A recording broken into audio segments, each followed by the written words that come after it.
नमस्कार। तुलसीदास जी के दोहे में आप सभी का हार्दिक स्वागत, अभिनंदन। आज के इस वीडियो में आप सभी के समस्त प्रस्तुत है तुलसीदास जी का एक दोहा और उसकी विस्तृत व्याख्या। तुलसी पावस के समय धरी कोकिलन मौन, अब तो दादुर बोली हैं हमें पूछी हैं कौन। इस दोहे में तुलसीदास जी ने समय और परिस्थिति के अनुसार मौन रहने की कला के बारे में बताया है। यहाँ कोयल और मेढक के माध्यम से विद्वान और मूर्ख व्यक्तियों के बीच के अंतर को दर्शाया गया है। तुलसीदास जी कहते हैं कि जब वर्षा ऋतु आती है तो कोयल ये समझकर मौन धारण कर लेती है कि अब तो चारों ओर मेढक टर्राएंगे, उनका ही बोलबाला होगा। जिधर देखोगे गड्ढे में, तालाबों में, नालियों में, घरों के आसपास केवल मेढकों का बोलबाला ही रहेगा। कोयल विचार करती है कि जहाँ केवल मेढकों की शोर शराबे वाली आवाज को ही महत्व दिया जाना हो, वहां मेरी मीठी वाणी को सुनने वाला अब कोई नहीं रहेगा, इसलिए हमको मौन ही रहना चाहिए।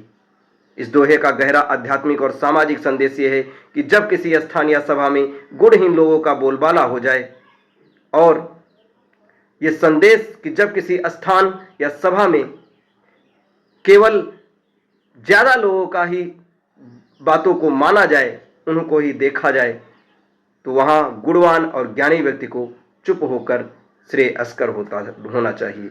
मौन की महत्ता यह होती है कि बुद्धिमान व्यक्ति जानता है कि अपनी बात कहाँ रखनी है और कहाँ चुप रहना है। जहां गुणों की कद्र न हो वहां अपने ज्ञान का प्रदर्शन करना व्यर्थ है।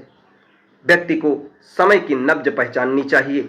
कुपात्रों के बीच अपना सम्मान सुरक्षित रखने के लिए सबसे अच्छा तरीका मौन ही है। इसलिए हमें उस समाज में अपनी बातों को बिल्कुल नहीं रखना चाहिए जहां आपकी बातों को न सुना जाए, न माना जाए, न आदर दिया जाए। इसलिए हमें केवल वहीं अपनी बातों को रखना चाहिए, वहीं अपनी सलाह देनी चाहिए जहां लोग आपकी बातों का सम्मान करें, आपकी बातों को समझें और मानें। दोस्तों, ये दोहा आपको कैसा लगा कमेंट करके जरूर बताएं और ऐसे ढेर सारे दोहों के लिए हमारे चैनल के साथ जुड़े रहें। धन्यवाद।